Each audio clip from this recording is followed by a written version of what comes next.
So when I dig out the information and get all this information, I call back and say, no, hey, we are very lucky. We have 40 over million exposure.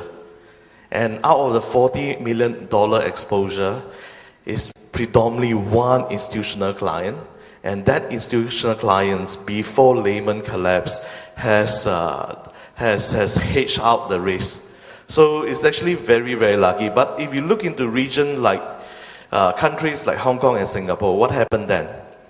If you look into Singapore, which is our neighbor, you saw this thing that is, happening, which happened way in 2009.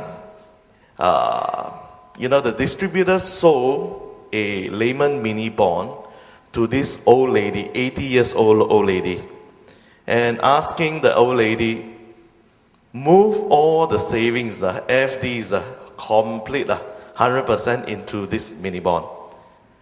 And right after Lehman collapsed, what happened? It's completely gone, right? No more savings. And I think as a regulators, let's look into as a regulator standpoint. They look at it as, hey, something has gone very, very wrong over here. And today, if you look into the environment in Singapore, you'll notice that they have asked for best practice among distributors. One of the things that they did is, hey, I want to see your statement of advice. So if you are selling to this 80 years old lady, you have to build up a case, stating, this is 80 years old lady, it should invest 100% of the money into Lehman mini bond, and this is your justification, and client signing on it. So ladies and gentlemen, when you start building this in your sales process, would it change the way you distribute funds or investment? It has actually transformed how people, not just Singapore, how people sell funds throughout the world globally. I think very, very soon you see Malaysia will be in place.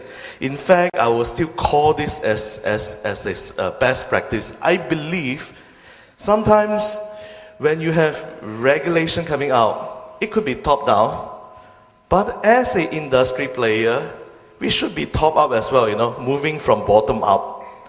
Why? I think the rationale of doing it is just tremendous. Imagine yourself as a licensed person. Your family rely on you to feed them. You're bringing income back to the home.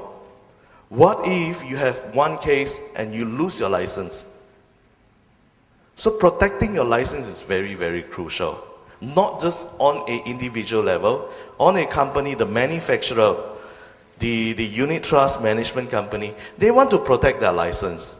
They cannot afford one single case or incompliance and affecting whether it's reputation, whether the regulator is going for them. Overnight, the whole company that they have built over 30, 40, 50 years just collapse. So I think today you see a different board, the board of directors. Market integrity. In your opinion, how would you rate Malaysia against other countries like Australia, Hong Kong, or Singapore? Adeline, would you want to take a first stab at this? Sure. Of course, I just have a chat over with a Singapore colleague of mine who is in Singapore working for a while. So I sometimes ask his opinion whether how is the regulatory there, how is the level like. I think, if I'm not mistaken, I heard him saying that the two fund houses, two banks actually was awarded the most, how do you call that, very corporate governance way of good development there. One of it is actually Maybank. So I was thinking like, oh, that means Malaysia also not bad, huh? In the Singapore industry, you qualify Maybank to be one of the components who actually practice this kind of governance, protection, investors protection. So from here, I was thinking like, yeah, Malaysia is not too far behind. Yeah, no doubt these countries are actually developed countries, but I think Malaysia also has been, do not want to left behind. They have been aggressively doing this. Of course, being Prudential, being a UK parent company, we have besides being locally compliant with the SC, the FIMM regulation, we also need to comply regionally. So we have a huge regional compliance team sit in Singapore, which oversees most of the Asian market. We have 12 markets in Asia. So that will actually help us to sort of self-regulate in a way. So that's where I think, opinion. So Adeline thinks that Malaysia is not bad as opposed to us compared to Australia, Hong Kong and Singapore. We're there. We deserve mention. Paul, what do you think?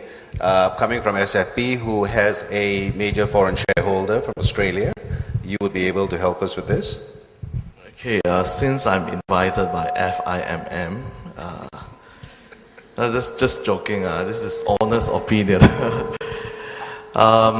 I think I'm quite surprised. I'm quite surprised about 2 weeks ago when I called in for a meeting with one of the regulators in Malaysia.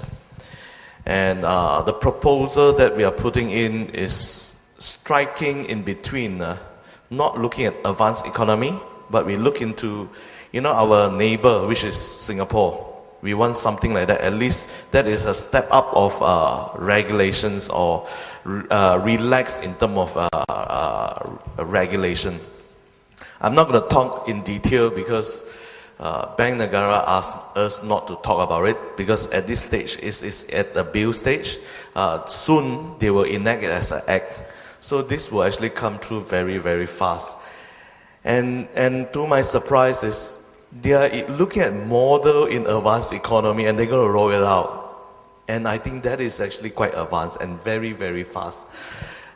This is actually part and parcel. Today, if you look at today, there's no longer saying, hey, globally, the big boys is growing that way. We are still the emerging market, and then let's not look into it. Ladies and gentlemen, if we carry that thought, I think we have to let one of the few investors, we all name him as, he is the goddess of stocks, Warren Buffett.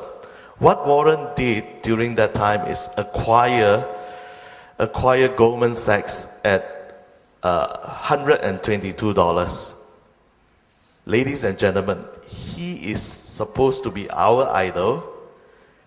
Do you know what is the level of Goldman Sachs today?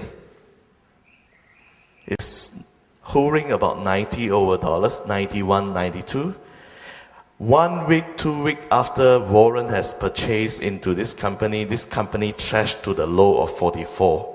So ladies and gentlemen, if you look into people like that, I will say he has actually handled his emotion very, very well. And today, as a job of a consultant, I will say it's not just logic and stuff that we pass to our client and telling, hey, market will always recover because we have been saying this for so many times. People still don't listen to that. And a lot of them don't subscribe to that.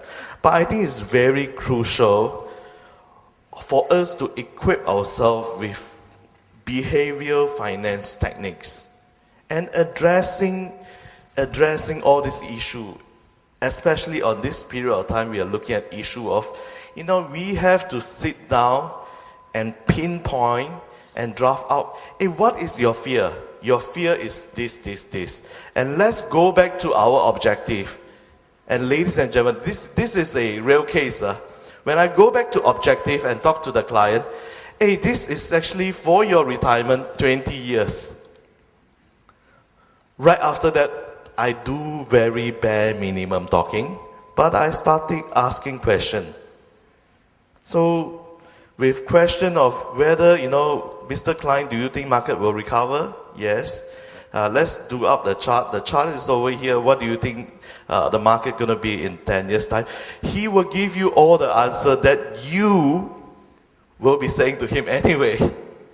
And right after that, I asked again the client, because the client said, I want to switch everything to safe havens. So at the end of the conversation, without giving any recommendation, I asked Mr. Client, what do you want me to do? Do you want to switch everything